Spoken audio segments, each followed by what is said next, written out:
Welcome, everyone, and thank you for listening to the Hire Calling Podcast, your source for all things hiring, staffing, and recruiting. I'm Pete Newsome, and I'm joined with Ricky Baez, of course. Ricky, how are you today? I am doing just amazing, Pete. Seriously, I'm Amazing. doing amazing. You're setting the As bar high. Yeah, well, you know what? It's still time. The day's not over yet, but as of right now, I am doing just amazing. Excellent. Good to hear. What about you? Come on. I'm doing well. It's today is Bitcoin Day, so I have my Bitcoin shirt on. If you can see us on YouTube, Look at that. I have Why, it on why is it Bitcoin Day? because today is a day in El Salvador. Bitcoin becomes legal tender, which is a really cool thing and an exciting day in the world of Bitcoin, of which I'm a fan, as you know. So Yeah. yeah. it's a neat day.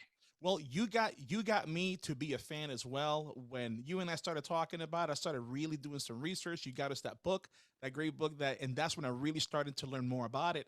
And I got Bitcoin through my Cash App, and it does a great job of letting me know how it's gone up, how it's gone down, and it keeps going up. And I'm like, ooh, I gotta buy some more, right? Obviously, I don't buy when it's high. I wait till for it to get as low as possible for me to make some money off it. But let me tell you, man, it opened up my eyes to a new way of currency. So I'm really excited about that. Well, I'm glad you like the book. The Yeah. book is Layered Money Yep. by a guy named Nick Batia. And to me, it was a real eye opener when I first read it on the history of currency, which I knew very little about. And it's not necessarily a happy ending to the book when you Oh, read about I'm not the there yet. state of Don't tell currency, me. I'm not there yet. but Bitcoin is hopefully the happy ending, specifically for the people of El Salvador right now. We hope that goes well for them. That is So awesome. in support of that happening today, I'm wearing my Bitcoin shirt. Roger So that. Awesome. Awesome. but we, Awesome. we we'll do a podcast on that later once we once we put in some more work on the world of staffing. How's that? Well, that is awesome, Pete. I'll be the first to volunteer to do the podcast live on location from El Salvador. So let me There know. you go. That's they actually have a place down there they call Bitcoin Beach, which it's a little town that operates exclusively, even prior to this coming to fruition today, on Bitcoin. So we even have a Nice. place picked out. So we'll do it. Excellent. I'm gonna hold you to Hundred that. thousand followers. If we get 100,000 subscribers, Ricky, we're doing it. How's that? Oh, that Let's make it challenge happen. accepted. Challenge All right. accepted. We Awesome. we only have 99. Let's see, 90,000, 90,000 more to go. 90 to go. Yeah, something Good like that. challenge. But we'll get there. But Awesome. in the meantime, let's talk about uh, the world of staffing. But we're going to flip the script a little bit today and talk about something from the hiring manager's perspective. Hopefully, give some tips that will help those folks who are interviewing, specifically phone screening. We've done our last few shows focused on the candidates, but hiring managers need love too, I think. Yes, they do. They need love too. Of course, everybody would like to think that the hiring manager is always prepared, is always ready. Not that they're not always, but they also get nervous. They're human beings as well, there, Pete. So when a candidate gets nervous about an interview and how he or she needs to prep, a hiring manager needs to do the same thing. That way, they're comfortable in that conversation as well. Well, let me tell you, you and I were talking about this earlier today. When you look at some of the statistics that are coming out, hiring managers probably should be nervous right now. When you look at the number of jobs right now, the latest report hasn't come out. There's one that's probably due any day, but the August report from Bureau of Labor and Statistics showed that there were over 10 million job openings in the U.S., which is historically off the charts from what we normally have. And so that means it's a candidate's market again Yeah. in a huge way. 10 million job openings. I mean, just if I could pause for a second, Peter, just let that sink in. Because I remember at a time not too long ago where we have a lot more people who were able and willing to work and not enough job openings. So now it's the exact opposite. It's a great position to be in if you're a candidate looking for work. That's Not right. so great if you are an organization trying to find that rock star, that person to really take your organization from A to B. You really have to pull out all the bells and whistles, all the stops to make sure we get the right person on board. Absolutely. And Yeah. we know in the interview process, the goal is to find a mutually good fit. It's Yep. not just what's good for the candidate, not just what's good for the hiring entity, but what's good for both. And right now, candidates have leverage. Yep. Candidates can be picky. There are more jobs, and this is not, there's a lot of talk, and I think we even talked about this on a recent show about how there's lots of openings in the food service industry and hospitality, Yeah. but it exists everywhere: finance, marketing, sales, IT, everything that we touch, every department type, every vertical that we run into, there's a big imbalance out there right now. It's a little scary. It it's scary. It's only scary if you're not ready for it, right? And what we're talking about right now is what business leaders, what hiring authorities need to do to make sure that you create a great experience for a great candidate experience. That way, you are in a much better position for that candidate to say yes to your offer. Because believe it or not, Pete, well, actually, you know this. Some people may not know this. It really is a two-way street. you're you're not only interviewing the candidate, but the candidate is actually interviewing you to see how we fit, how the organization fit in that candidate's career path. And there's nothing wrong with that. There really isn't, because you don't want a candidate to accept a job offer just because nobody else would give them an offer, right? I mean, you want a candidate to accept the the job offer, yes, because he or she is getting paid. They have a really good compensation package. But in my opinion, what's also as important is what kind of culture the organization has. How can that candidate grow in that environment? And we, as the hiring authority, need to make sure that we create a process for them, an interview process for them, that they feel comfortable and they get to see what the organization is all about. Because we're advertising too, throughout Right. the entire interview process, and we're starting right here with the pre-screen. That initial screen sets a tone, Yep. right? And we talked about how it sets a tone from the hiring entity side. You only get one chance to make a first impression, of course, Hmm. right? But goes both ways. So if I think our first thing we want to talk about in terms of a phone screen is being prepared Mm, going into it, right? correct. And if you're not, as the hiring manager, HR, recruiter, whoever that might be, it's going to be really obvious to the candidate. Don't you agree? Yes, it's blaring. It really is blaring. It's so what the tip that I have, and actually both you and I have here, it's to make sure you prep. Just how a couple of weeks ago, Pete, we talked about how the candidate should be prepping for for the interview and getting the resume ready and doing all that research. The hiring authority and or the recruiter for the pre-screen should be doing the same thing. And one of the things they should be doing is reviewing the resume in advance. Set some 5 or 10 minutes is all the hiring authority needs to really get that interview, that resume. Take a close look at it to make sure that they have at least the minimum skills that we need so that person can be successful. So review that resume in advance, and that also includes the interview questions.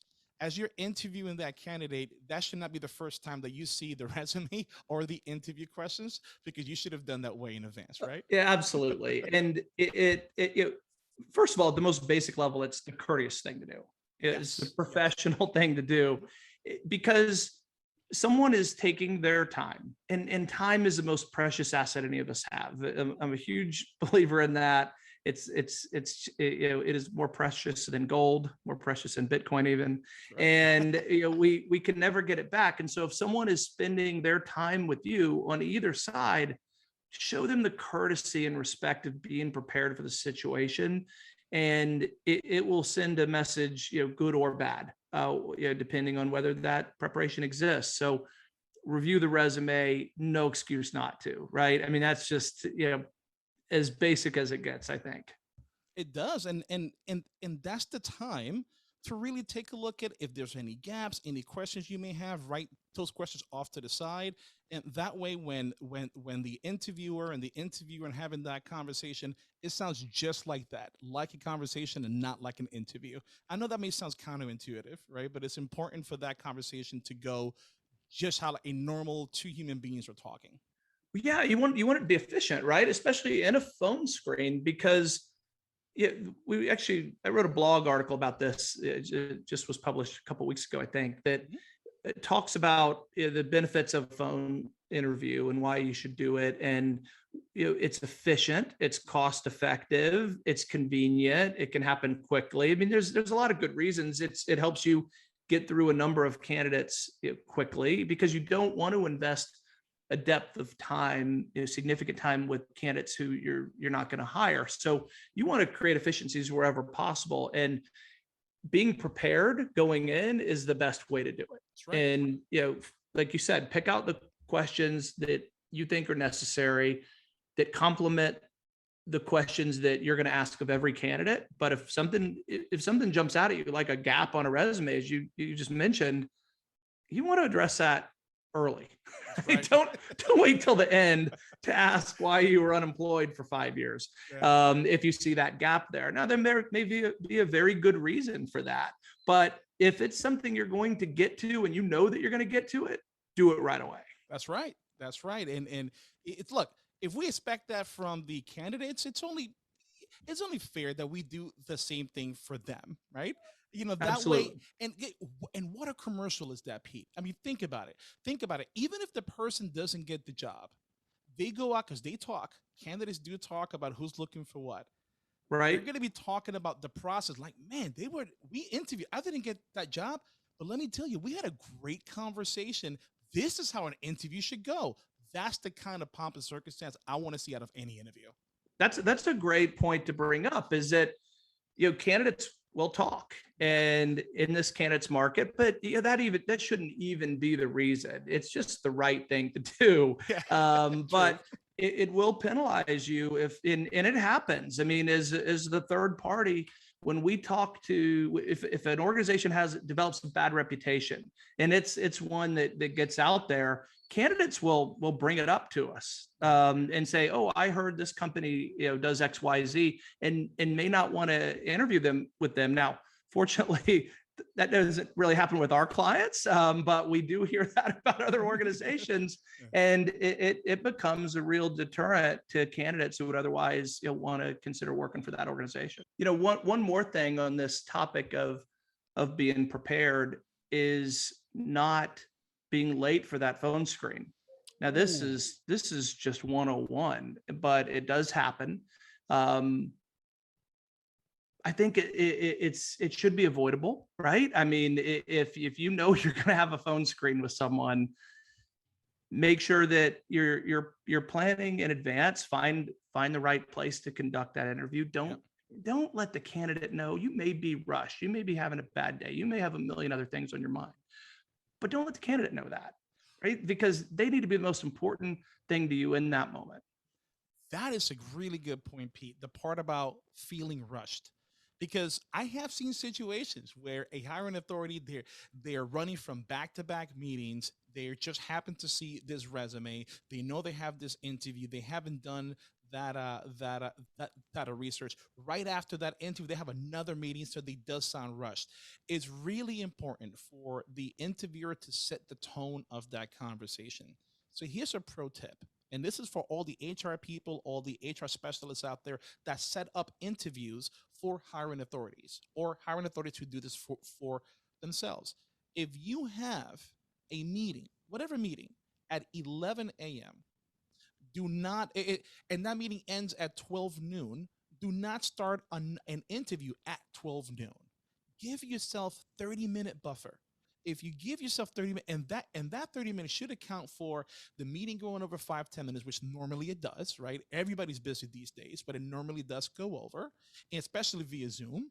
And it also gives you an opportunity to review that resume again, just how we said in the last point. So, key pro tip: make sure if you schedule an interview, you give yourself a buffer before and after. That way you can be there on time, because even if you're there, if you're 1, 2, 3 minutes late, we have to expect they look at us the same we look at them if they're late to an interview. Because come on, let's be honest. If somebody's 5, 10 minutes late to an interview, we want to hear a good reason as to why you're late for this meeting where you're supposed to be putting your best foot forward. Do we? I mean, do we care? I mean, Uh, really? so let's talk about that real quick, right? I guess it depends. right? Because if you're late to an interview, if I know I'm going to be late to an interview, now this is just me, and if I have emails, I'm blowing everybody's phone up. I'm letting them know I am stuck in traffic. I do apologize, or this happened or that happened. I want to let them know why I'm going to be late. If I'm on the other side of that table waiting for the interviewer to show up, I expect something, as soon as they get there, without me asking, I expect somebody to tell me why, here's why I'm late. I do apologize, blah, blah, blah. To me, that's a lot better than just somebody just not acknowledging they were 5 minutes late.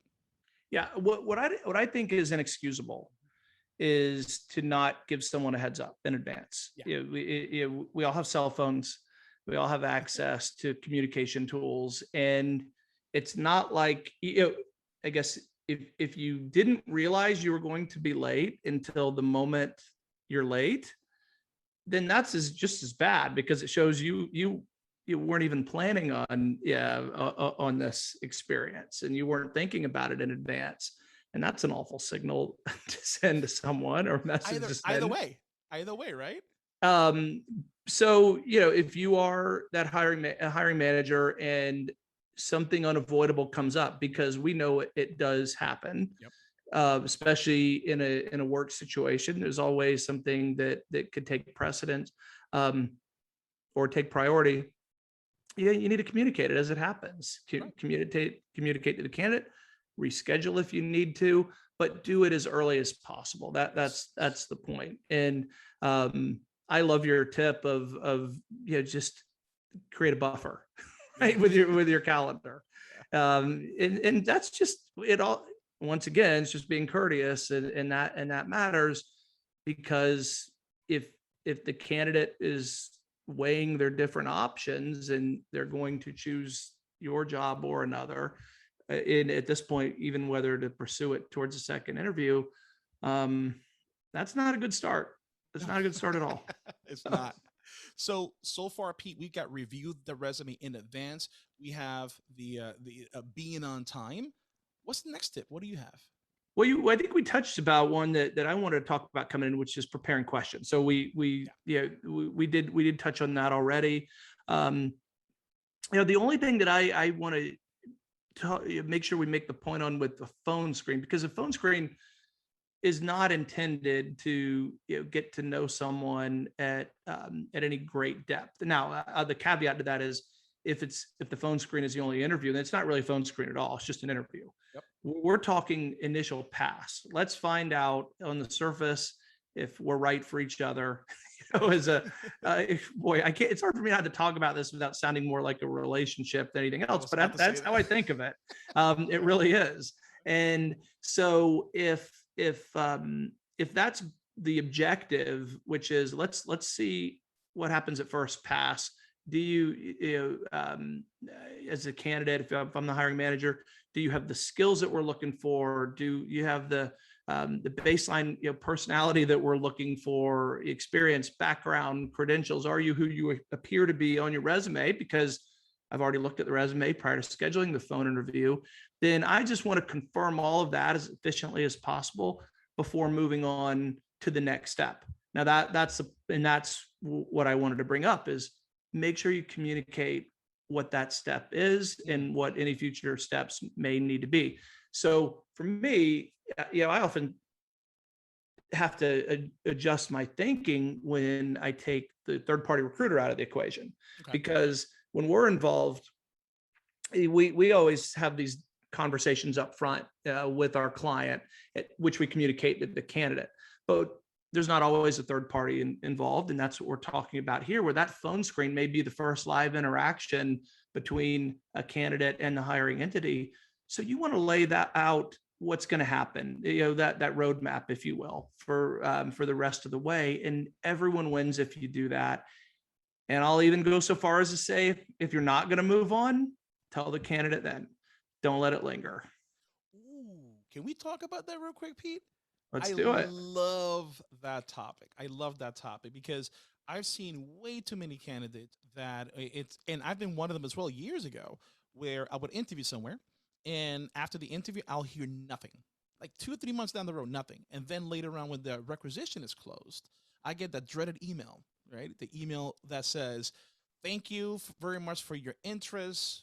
We have a lot of great candidates, but we've gone with somebody else at this time. We'll keep your resume on file for 6 months. Okay, fine, right?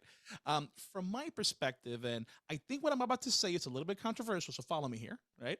So what I'm about to say is yes, you focus on the candidate and you focus on the person you want to offer. You have that conversation. We'll talk about the offer later on at a future episode. Do you have a conversation with the people who you did not select to give them feedback? Is that something that you would or you would not do? Okay. You're thinking. So, I threw those at well, you. I know you wasn't expecting it. it depends on who the you is in this scenario, right? Okay.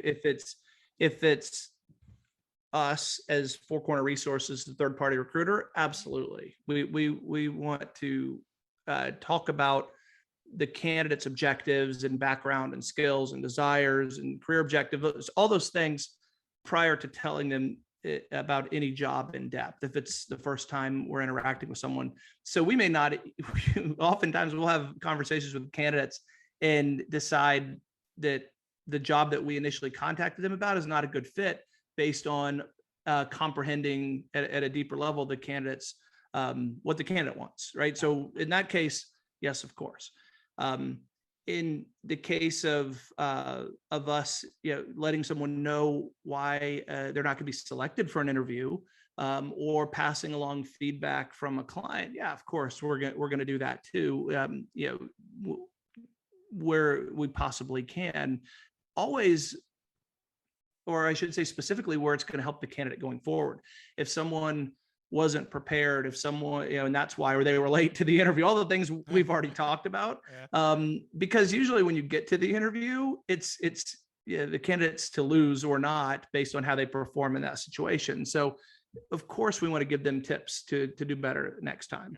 And we're in a unique position to do that. Sometimes it's not possible, right? Sometimes it's as simple as we like both candidates a lot. We just chose one versus the other based on some subjective things, and that does happen. And those are, quite frankly, the frustrating times, because you always want something to look to improve, and sometimes it's just not there, right? And that's the reality. But if it's me, the hiring entity, yeah, I do want to give feedback then too. And I've done that on a regular basis when I've interviewed folks internally, where I've said, you're not a good fit, and here's why. And it's almost always mutual, right? Like, oh yeah. And usually it's, if we're being honest with each other, right, you're not a good fit for us because you're not going to like what it is we're offering, right? And that is okay. Not everyone is meant to work with every organization. True. We know that. And it comes up a lot in our world of being internally, we're a company under 50 people, and that is vastly different. Working for us is vastly, as who joining us within the not too distant past, thousands of people. Yeah. Little different pace, right? A little bit different. Yeah. little sarcastic, folks. little different everything, right? Yeah. And what's appealing, in one organization is not necessarily appealing in the other, and that's okay, right? Those differences, it's great that they do exist. Otherwise, it would be a real boring world out there. So it's a very long way of answering a yes or no question, but what's new, right? But I would say yes, you want to give that feedback wherever possible, as soon as possible. Yes, and the reason I wanted to touch on that, as soon as you mentioned that I wanted to jump on that opportunity, Pete, is that to me, what's really important to me as a senior leader in an organization, I want to make sure that yes, we have a good candidate experience, but again, these candidates talk, and I want to make sure that we do everything in our power to make sure that employer brand is alive and well out there, because they do talk. Just for those of you out there listening that are cringing, saying, Ricky, I don't know about giving feedback. People might get defensive and they might want to start talking about how they would have answered that question differently. there's ways to really address that, that way that situation doesn't come up. But what it does is, could you imagine a situation where somebody did not get that job, Pete, but they were so blown away by the whole process, it just makes them that much more motivated to come back with the feedback you gave them, with that feedback, and they're going to talk with other people, and they're going to say, man, when I interviewed with Four Corners, they told me exactly what to expect. I was never left in the dark. I wasn't ghosted, and I knew exactly where I was in that process. Heck, I want to interview again and maybe not get it just to go through that process again. Now, I don't know anybody that would do that, but just imagine the message that sends about how much we care about the onboarding process. Because to me, Pete, onboarding to me doesn't start a new employee orientation. Onboarding starts as soon as that candidate applies for that position. As soon as they apply for that position, in my book, that is when you need to start, you as a hiring authority and a recruiter, pulling out all the stops to make sure whether you think they're going to get it or not, you give them the same level of service and people are going to talk. I guarantee it. Yeah, and no better time than now to Yeah. put importance on that in this market. So I think that's a great point to make for sure. And we see this a lot, where no one likes to give negative feedback. No one likes to make the call that someone didn't get the job. It's a bummer. It's kind of one of the worst things. Well, I will say it is the worst thing about the hiring process as a whole, because there can only be one winner if there's only one opening, and that means everyone else is not that winner. Yeah. Yeah, there's a lot of rewarding things that come along when the person's not a great fit for role A, but they're hired for role B. That happens pretty regularly. And I think the point that we're really making here is, treat others as you'd want to be treated. Yep. And if you follow that guideline, then you'll probably do the right thing in any situation. And sometimes or I should say oftentimes, when it's bad news, it's not what you want to hear, but it's what you need to hear to improve Ooh. upon. And what I don't subscribe to necessarily is giving feedback that has no benefit, right? If someone's, if it's something that a person couldn't help, something on their background, on their resume that just wasn't strong enough for that role, we'll tell them that. But if it's something subjective that is just very, like I said, subjective in nature, we don't necessarily, we try to avoid those things, Yep. right? We want to give someone tangible feedback that they can turn around and do a positive the next time they interview. So that's always a goal.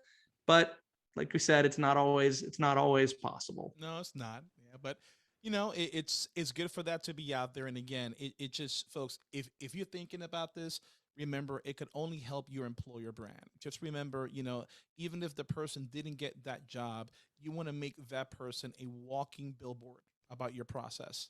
That's what you want, a walking billboard about. It's just like any business, right, Pete? Because even if you give somebody great customer service, the person who your team unfortunately did not give great customer service to, the manager has to get involved, and the manager has to make it right. Why? Because they're a walking billboard for the organization, and that's what we always got to be thinking about. That's a great way. That's a great way to put it. And I think it's a great way to end, because we're going to be concise, just like a phone screen is supposed to be. That's right. So even though it's long, it's short for us, I think. So you want to recap for us? Yes, I will recap. So here's what we're focusing on, folks. Before, we were talking about the candidate and what he or she needs to be doing. Right now, we're shifting gears. Now we're talking about the hiring authority, the recruiter, what they should be doing in that process. So just like the candidate, how the candidate should be reviewing the company in advance, the hiring authority needs to review the resume in advance and make sure he or she can really take a look at that resume, know who you're talking to, make sure you pull out all the questions you may have, know all the knowledge, skills, and abilities. Make sure that you're on time for the interview. The key tip here is to make sure that it's, if you have a meeting right before the interview, make sure you got at least 30-minute buffer just to account for any things that go over, or you just have to review those questions. Have those questions prepared in advance about the job. Make sure what those those minimum qualifications are. Make sure that you got those questions ready to go, and let the candidate know what to expect. After the interview, make sure the candidate is fully aware what's the next step in the process, and you give them an accurate picture of where they are in this journey to become an employee for the organization. That's it. I That's it. think that says it up enough. And next time, maybe I think we can just call it right now. Let's talk about the final interview or the Ooh, in-person interview. Although today it may not be in person at all, but let's go a little deeper next time. You that's want to do right. that? Yes, yes, sir. So next time we are going to be talking about what kind of questions to ask, what specific questions you need to ask from that candidate. That way you've got a real life picture on what their skill set are, but more importantly, how you can use that skill set for your organization. That'll be next week. And folks, if you have any questions at all, or if you have any ideas of different topics, email us hirecalling at fourcornerresources.com. That's hirecalling at fourcornerresources.com. Let us know what you think. And also, if you have an iPhone, almost everybody has an iPhone or an Android, doesn't matter. Go ahead and find us, Higher Calling Podcast. We are on your favorite podcast platform. Give us a download, give us a like. We'd love to hear what you think. Right, Pete? That's it. We That's appreciate that. Thank you for listening today. Thank you, folks. Have a good one and good night.